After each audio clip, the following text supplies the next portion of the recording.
السلام علیکم ناظرین، میں محمد اسلم حسین سیاست کی عالمی خبروں میں آپ سب کا استقبال کرتا ہوں۔ پیش ہے دنیا بھر سے آج کی کچھ اہم خبریں۔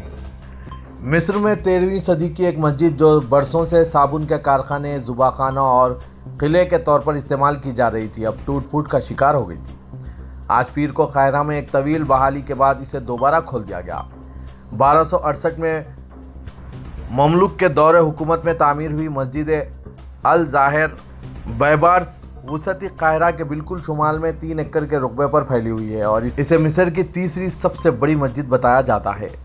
بحالی کی نگرانی کرنے والے طارق محمد البحری نے کہا ہے کہ مسجد کو اس کی اصل حالت میں واپس لانے کے لیے میکینیکل اور کیمیائی بحالی سے گزرنا پڑا۔ انہوں نے کہا کہ کچھ حصہ تباہ ہو گیا تھا، کچھ حصوں کو توڑ دیا گیا تھا کیونکہ وہ ساختی طور پر مسجد میں رہنے کے لیے موزوں نہیں تھے، لیکن ہم تعمیر نو کے عمل میں بھی صحیح آثار قدیمہ کے انداز کے مطابق کام کرنے کے لیے بہت پرجوش تھے اور الحمدللہ کامیاب ہوئے۔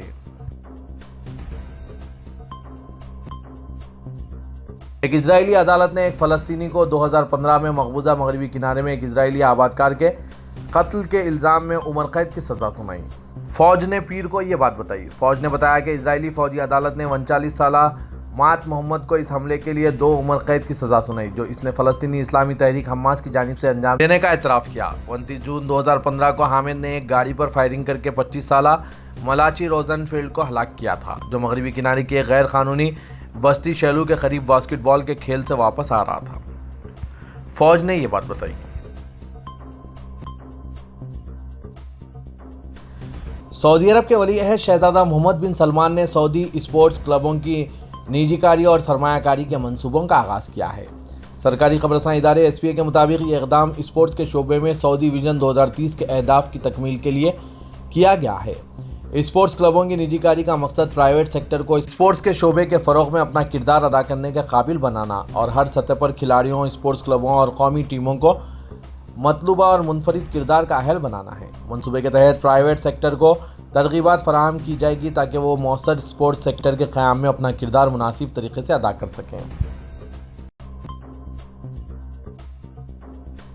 کرۂ ارض پلاسٹک کی آلودگی میں مبتلا ہوتا جا رہا ہے۔ اسی وجہ سے 5 جون کو عالمی یوم ماحولیات کے موقع پر غیر انعطاف پذیر فضلے کے تباہ کن اثرات کو ختم کرنے پر توجہ مرکوز کرائی جا رہی ہے۔ عرب نیوز کے مطابق اقوام متحدہ کے ماحولیاتی پروگرام کی رپورٹ کے مطابق دنیا میں سالانہ تقریباً 400 ملین ٹن پلاسٹک تیار ہوتا ہے اور اس میں سے صرف 9% ری سائیکل کیا جا رہا ہے۔ ماحولیاتی پروگرام رپورٹ میں بتایا گیا ہے کہ تقریباً 1,30,000 ٹن پلاسٹک کی باقیات کو ہر سال سمندر میں بہا دیا جاتا ہے۔ سعودی گرین انیشیٹو پروگرام اپنے آغاز سے ہی ماحولیات کے تحفظ اور پلاسٹک کے استعمال کو کم کرنے اور علاقائی سطح پر پلاسٹک کی آلودگی کے خاتمے کی مہم میں اہم کردار ادا کر رہا ہے۔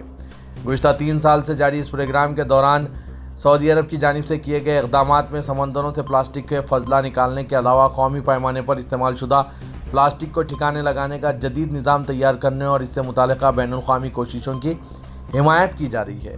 سعودی گرین انیشیٹو کے تحت پائیدار مستقبل کو یقینی بنانے کے لیے سعودی بیسک انڈسٹریز کارپوریشن سمندروں کو پلاسٹک سے پاک کرنے کے لیے alliance to end plastic waste programme میں حصہ لے رہے ہیں۔ سعودی وزیر خارجہ شہزادہ فیصل بن فرحان سے آج پیر کو جدہ میں جمہوریہ وینزویلا کے وزیر خارجہ نے ملاقات کی۔ سرکاری خبررساں ایجنسی ایس پی اے کے مطابق ملاقات میں دونوں دوست ملکوں کے درمیان تعاون کے پہلوؤں، مختلف شعبوں میں انہیں بڑھانے اور ترقی دینے کے طریقوں کا جائزہ لیا گیا۔ دونوں دوست ملکوں کے لیے تشویش کے کئی علاقائی اور بین الاقوامی ایشوز میں مشترکہ کوارڈینیشن تیز کرنے پر بھی تبادلہ خیال کیا گیا۔ دونوں وزرائے خارجہ نے بین الاقوامی امن و سلامتی کی بنیاد رکھنے اور عالمی پائیدار ترقی کے اہداف کے حصول میں کردار ادا کرنے میں دونوں ملکوں کی کوششوں پر بھی بات چیت کی گئی۔ سعودی عرب میں مکہ مکرمہ میونسپلٹی نے کہا ہے کہ حج سیزن کے دوران مکہ سے باہر 50,000 گاڑیوں کے لیے پارکنگ لاٹس تیار کیے گئے ہیں۔ میونسپلٹی کا کہنا ہے کہ 1.5 ملین سے زیادہ مربع میٹر رقبے پر پارکنگ لاٹس کا انتظام کیا گیا ہے۔ اخبار 24 کے مطابق مکہ میونسپلٹی نے کہا ہے کہ پارکنگ لاٹس میں تمام ضروری سہولتیں موجود ہیں۔ عازمین حج کے لیے ویٹنگ ہال بنائے گئے ہیں۔ حج انتظامات کرنے والے سرکاری اداروں کے دفاتر بھی ہیں۔ ایران کے وزارت خارجہ کے ترجمان نے کہا ہے کہ تہران رواں ہفتے سعودی عرب میں اپنا سفارتی مشن دوبارہ کھول رہا ہے۔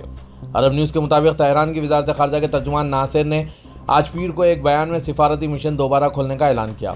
وزارت خارجہ کے ترجمان نے کہا ہے کہ معاہدے پر عمل درآمد کے لیے ریاض میں ایرانی سفارت خانہ، جدہ میں قونصلیٹ اور اسلامی تعاون تنظیم OIC کے دفتر کو باضابطہ طور پر منگل 6 جون اور چہارشنبہ 7 جون کو دوبارہ کھول دیا جائے گا۔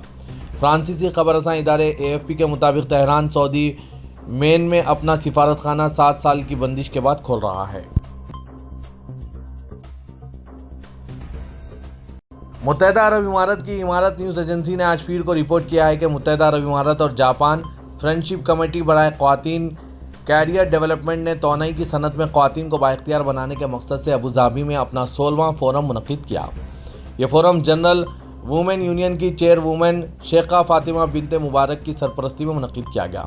اس میں متحدہ عرب امارات کے وزیر مملکت doctor Maitha Salem Al Shamsi, Japan cooperation centre petroleum کے executive director Tsuyoshi Nikai, Abu Dhabi national oil company کے سینئر رہنماؤں کے علاوہ متحدہ عرب امارات کی توانائی کمپنیوں کے مندوبین نے بھی شرکت کی۔